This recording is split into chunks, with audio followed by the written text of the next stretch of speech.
You've been hit by, you've been struck by a smooth criminal. You like, no. It's too early for Michael Jackson stuff, man. Whatever, Eduardo. I don't get you, man. Anyway, hey, this is for the October 22nd fight between Jason Booth and Scott Quigg. And it's for the BBBBBFC Super Bantamweight title. And I wanted to do this one because, believe it or not, some of you guys in America might not believe this, but this is a pretty good fight. Scott Quigg is a definite up-and-comer. He's 22-0 with 15 knockouts and undefeated. You know, he's undefeated, man. You know, and he's looking good. You know. And then you got Jason Booth, who's the consummate professional fighter. I mean, he's got a lot of fights under his belt. He's 36-7 and 15 knockouts. So, you know, he's got that. It's a old lion against young lion. And when you start talking bantamweight, super bantamweight, and the lower weight divisions, when you got a guy that's up in age like 33, like Jason Booth is, you got to kind of wonder whether or not he's on the end of the line there. And when you look at him, not a lot of power. You know, 15 knockouts and 36 victories. So you know, he really doesn't. He's more like a pillow puncher. And I say that, and I don't mean it in a bad way. What I'm saying is if you're under like 40% knockout ratio, you're really not you really just don't hit. You don't hit that hard. You know, I'm not saying that he can't hit somebody in the face because he's got 15 knockouts, but chances are if he's going to win the fight, it's not going to be by knockout. You feel me? Okay. He's had much better competition than Scott Quigg has. He lost a very close majority decision to Steve Molitor. You know, he beat Michael Hunter. But, you know, like I said, he's 33 years old, and his last fight was a knockout loss to Kiko Martinez. And he looked kind of rough in that toward the end, because he gets hit a lot. He's pretty open, you know. He doesn't throw a whole lot of punches. He's more of a 1-2 kind of guy.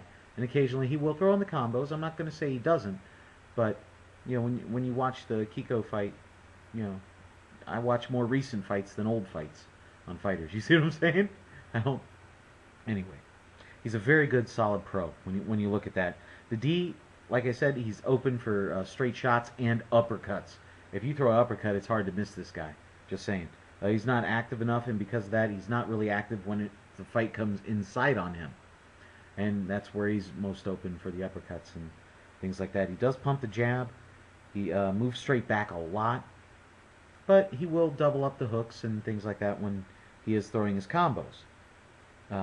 When he throws the combos, he is open, and he's open pretty easily to hit him on there. And like I said, you know, his punch resistance. You know, Kiko Martinez was by far the toughest puncher or toughest fighter he's fought in well over 3 years. So, and you know, I mean, the guys he beat, you know, we're talking like 15 fights with only one knockout kind of guys. So, you know, really no threat there. You can do whatever you want and get away with a lot of stuff. So, kind of worried about Jason Booth. Going over to Scott Quigg, you know, he's 5'8". That's one of the first things you notice about him. How long is he going to be in this weight division? You know, when you got a guy that's 5'8", and you're talking like 122 pounds, that just doesn't even seem right. You know what I mean? Yeah, he's not going to be there long. Anyway, he's 22-0, as I said, 15 knockouts, 8% knockout ratio. 16 of his 22 opponents, though, have had losing or 500 records. And that's not something to get you on the prospect perspective. But he's had 9 knockouts in his last 10 fights, and that is kind of something that'll get you on the prospect perspective. You feeling me? So, when you're looking at it, he had OKKO win over Varela. Alioni, you know, that was kind of weird. You know, I mean, it was a step up in class, definite step up in class for him. Sasal, you know, took him the distance, so he's actually went 12 rounds now, finally. You know, he's only been like 9 rounds once. So, his fights don't last very long. You know, anyway. And the chin is kind of untested because the opponents he's fought have had poor KO power. They're just not that good. Tends to drop his hands when he's throwing because he loads up and throws with power on every punch. The jab that he has is a pounding jab. The hooks are pounding. The uppercuts are pounding. I mean, the kid throws with a lot of power, and he can really crank it up when he thinks he's got you hurt. Uppercuts are deadly with this kid. They're sneaky too because they land. I don't. What are you talking about? They're sneaky. All they do is land. No, when he gets them in there, they're well timed. Okay. He has nice hooks, but he can get a bit wild with those. But the biggest thing that I really enjoyed seeing is from the Gavin Rees fight to the Alioni fight, is watch how much better his defense got.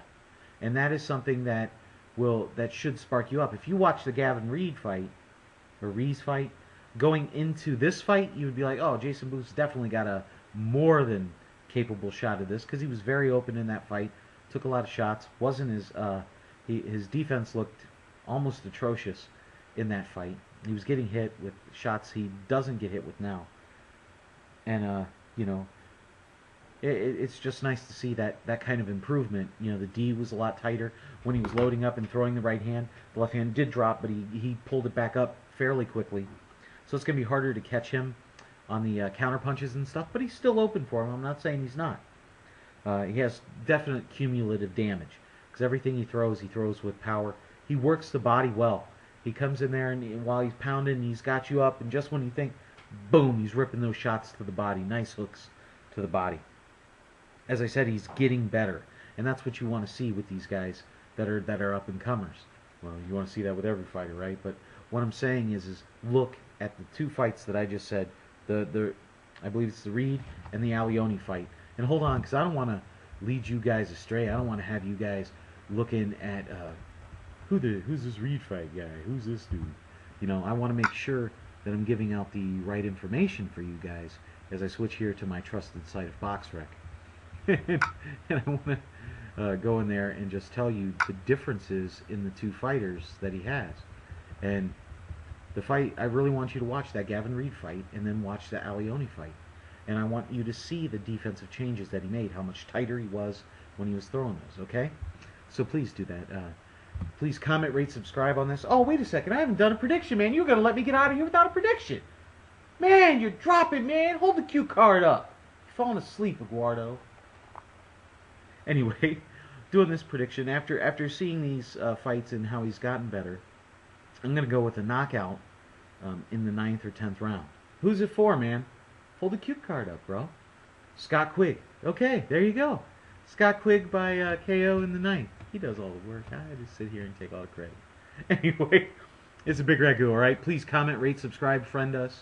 Subscribe. Alright? Alright? Hey. Bigragu. Mao.